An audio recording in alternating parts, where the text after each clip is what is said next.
This is a new day to try to get right. This is a new day to get on track. Yeah, that's life in football. This is a new day to live your life. This is a new day to try to get right. This is a new day to get on track. Yeah, that's life in football. It's life in football. We are life in football.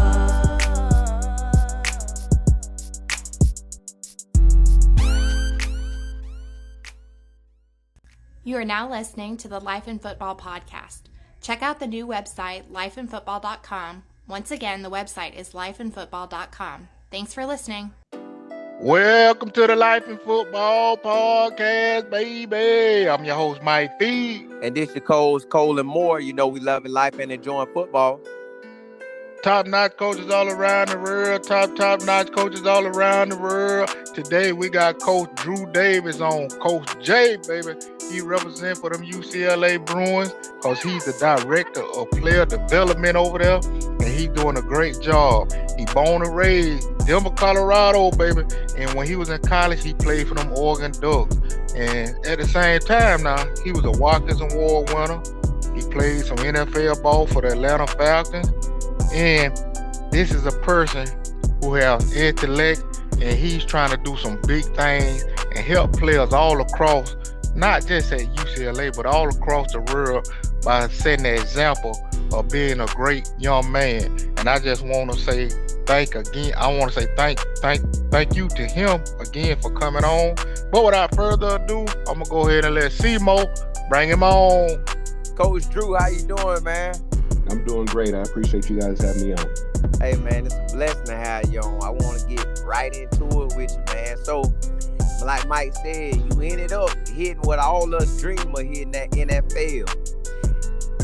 After that, how did you know that you wanted to actually get into the college football world and take a career going in that direction? Well, it was just a matter of knowing that I had worked a couple desk jobs and did a couple things after I played in the NFL, but I just had some great people in my life, some great coaches, some great mentors. Had a great director of player development named James Harris when I was at the University of Oregon. And I just realized how much players need help off the field as well. They have some great coaches on the field, but they also need somebody to invest in them off the field to help them chase those career endeavors that they want to do and just help them grow into great young men and into adults. And so that's kind of what I'm here to do, to kind of touch on the life things outside of football and to kind of let these student athletes reach their full potential. Man, Coach, I'm so thankful that you saw that and figured out that's what you want to do, because you're right.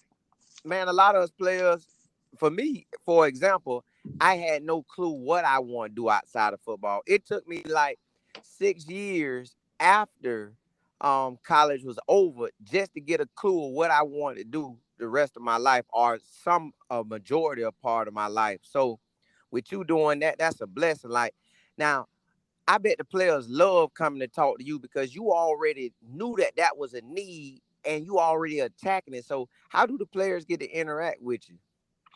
We interact at a lot of places, whether if it's in the training room, in the locker room, out on the field before and after practice, at training table, walking to class. There's a whole bunch of instances where we can interact. And I wouldn't say that they're, gung-ho about talking to me. Sometimes it's just about when they're in a tough spot, when they don't know what the next steps are. Sometimes you don't know what you don't know. So my biggest job is just to be around for when they do have those questions and when they are going through some things. You hope that you build up the relationship enough that when those things pop up, that you're one of the first people that come to mind for them to go talk to. Now, Coach Drew, I want to hear a little bit about, how it was for you growing up in Denver, Colorado, and then, just ending up over there playing at Oregon. Like, just give me your background, how it was for you, and if you got siblings and everything, like how it was for y'all growing up as well. No problem. Just growing up in Denver was great. I had my mom and my dad who were very hard workers. Got 2 brothers, 2 sisters. Just never saw my parents miss a day of work, and I think that's where I get my hard work ethic from. But they put me in baseball at the age of 8, and then that was the first sport I played. And then after that, I played football. So every year I was playing football and baseball. Still got a very good love for baseball. But once I got into high school, I gravitated more towards football. I started working harder to be in football. I realized that my parents didn't have any money to send me to college. And so I said, hey, I might as well take some of the burden off of their table and get an athletic scholarship. So that's something less we have to worry about. I ended up being very good at football and concentrating in the classroom, ending up with a 4.0 in high school. And kind of that's when I knew that that would be an avenue for me. So just being able to have football as a vehicle to be the first one in my family to graduate from a 4-year university and get my degree, and to be able to have them not stress about paying for my college, taking out loans and things like that were very important to me. So, like I said, I had some great coaches in Little League and in high school and some great mentors that poured into me. And I know the importance of that. And I still talk to a lot of them until this day. And I don't think I would be here without them and without a lot of great friends that surrounded me and helped me get to where I wanted to get to. Now to continue the conversation right here where we at, how did you end up at Oregon? And did you have other choices that you really considered too going out of high school? Great question. I had 26 scholarships at the end of my junior year in high school. And so after that I stopped accepting scholarships just because I knew I had a lot to pick from already. And it when it came down to it, it came down between UCLA and Oregon. And I actually took a trip to Oregon just because the founder of Nike was from there, Phil Knight. Shout out to Uncle Phil. And when I went up there, the trip was bad. It was rainy. They got their butt beat by Arizona. But I just felt comfortable. I had a gut feeling that that's where I was supposed to be. I felt safe there. I felt the people were genuine. And it's actually kind of funny. My dad wanted me to go to the UCLA. He's all about education. He didn't really care about football that matter, but I cared a lot about football. So I wanted to actually go get a degree and play for a pretty good football team as well. So that's kind of what led me up that way was the Nike stuff at first. But then once I got there, it was a gut feeling of just knowing that this was a place that was going to take care of me and they had some great people surrounding that were going to be able to give me the support I needed. Now, Coach, you sound like you beyond your years, man. Like you really like a 70-year-old man walking in a young man body. So I want to know when you got the organ and you calling him Uncle Phil Knight. So if I said that correctly, did you start getting into the business side of stuff, like just understanding what everything was going on while you was up there?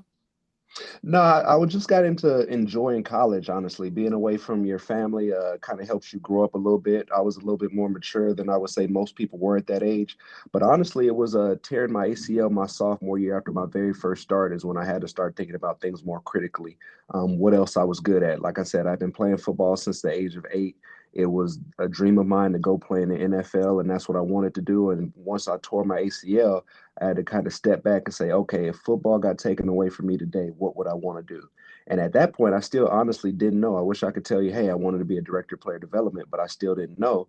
But I had, like I said, I had James Harris who was there and he saw something in me. And so from that point on, whenever we had some community service stuff, some resume writing stuff, the small conversations we had in his office and just talking about, hey, what do you want to do after college? Where do you see yourself going? Those things really helped me help put into perspective of what I wanted to do or kind of the direction I want to go in. So I know everybody doesn't have that chance or have that person around. And I would say tearing my ACL at that point was one of the best things for me because it helped me realize how easily the game of football can be taken away from me, but also just how much when I got back healthy, how much I wanted to maximize that the best of my ability that I could. Man, God truly blessed you, boy. Because everything that you done said, it's been lining up for you. Your dad wanted you to go to UCLA and you back at UCLA. Like it's just everything going for you. So with everything lining up and you getting all the information you was getting from your player development person at Oregon, and now you're one, and now you get to pass on all this knowledge. Do you bring the players in sometime and just sit them down one on one and get to talk with them, or you just go as you go? I talk to them as a group and I talk to them one on one. I think just being a young black man, I think sometimes we can see when people are struggling. Like I say, I see these guys every day. So I know what they're like when they're at their highest. I know what they're like when they're at their lowest. And so you also just can look on their faces and see, hey, he's not himself today. And so maybe that's not a conversation I just walk up to him and have at that moment, but maybe I wait a day or two. maybe I kind of hang back and follow them in the training room and just keep my eyes on them and just be a fly on the wall. Maybe I ask another player, hey, how's such and such doing? Do you know anything that's going on with them?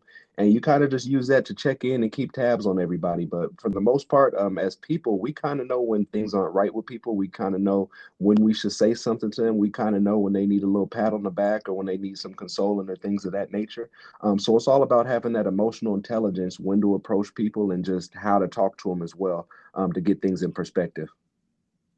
Coach, I want to know how it felt, man. Like when you finally made it to the NFL and you had the opportunity to put that helmet on and go out there for a game or even a practice. Like, what was your thought when you was walking around out there?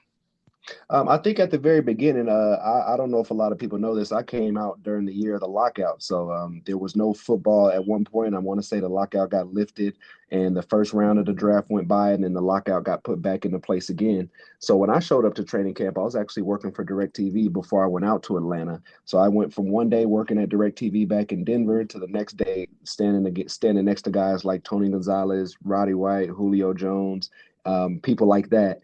And so for me, it was kind of like, wow, these are dudes that I've watched on TV that I followed a little bit, and now I'm on the field with them. But once you get after that, like probably first or second week, you're kind of like, this is just like college with, people getting paid a lot more money, and also just better athletically. But for the most part, being able to live a childhood dream was awesome. And I want to say sometimes you just get used to it and you kind of get complacent, and not in a bad way, but you just show up to work and you're like, all right, this is what I get to do for a job. My paycheck is coming on Tuesday. That's great. But this is me being at work on the practice field, stretching, doing one-on-ones, doing 7-on-7, doing half line drills. And you get used to that, but also it's just something that you work so hard to get to, that you kind of just, once you're there, you kind of just settle back in and you're like, okay, this is the same game of football I've been playing for the last 20 years of my life. Now, from you going to Oregon and like you say, like everybody, and I'm pretty sure it wasn't just you. Everybody on the team probably was calling Phil Knight Uncle Phil or referring to him as Uncle Phil, which, by the way, that's coming from the comedy series Fresh Prince.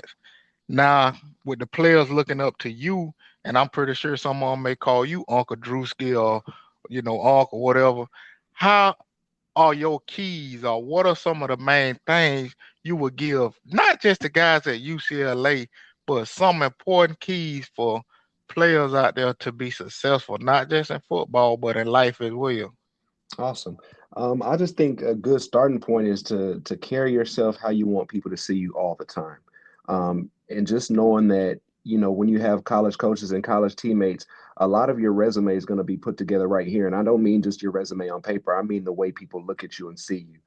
If you're one of those guys that clown around a lot and nobody can take you seriously, whether you're lazy and don't work hard, you show up late to stuff, that kind of stuff follows you around the same people who you're going to be connected to for a long time. So when you're trying to go get a job or something like that, and you have a teammate that works somewhere, they're going to refer to back when they knew you at, 18 and 23 years old. Not that it's a totally bad thing, but that's what they're going to have to refer to you when they're thinking about, hey, should I hire this guy? Should I kind of recommend this guy for this position? Should I put my name on the line for this guy? And then after that, it's just being a matter of just kind of focusing on what you want to do. It's kind of cool if you don't know what you want to do. I'm not saying you have to, but just kind of starting to get those wheels turning as far as what sector you want to be in. Do I want to do some community stuff? Do I want to have a nonprofit? Do I want to work with people? Do I want to work in sports? Do I want to work in business? And start making those connections right now. Don't wait till your junior, senior year when you're, about to graduate or close to it. It's never too early to start reaching out to people. One thing about being a student athlete, there's going to be a lot of people that meet with you just because you're a student athlete. You're going to get some emails back from people that normally wouldn't email people back, that cold call them or cold email.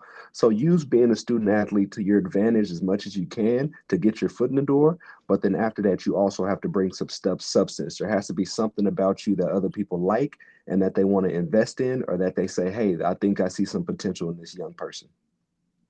Well, hey, y'all heard it right here, man. That was Coach Drew Davis, Director of Player Development for them UCLA Bruins. He doing a great job. And y'all heard about the player when he was doing his thing as a young man. We got to even hear how he grew up, and then we heard how he became the coach. And now, He's doing a great job at UCLA and helping young men. So players and anybody who's listening, spread this message and let everybody know about the Life in Football podcast because we can assist you, especially in your development as well. So I just got to give another shout out to Coach Drew for coming on and doing such a great job for what he's doing right now and the job he did on this podcast. Thank him again. I can't only say so much because the director of development at any school is very important. And I gotta say thanks to all the coaches out there, man, for the job they're doing and the time they putting in. And I'm gonna leave y'all how I always leave y'all. Keep your head up and not down, or else you'll fall to the ground. This the Life in Football podcast. Catch you next time.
This is a new day to live your life. This is a new day to try to get right. This is a new day to get on track. Yeah, that's life in football. This is a new day to live your life. This is a new day to try to get right. This is a new day to get on track. Yeah, that's life in football.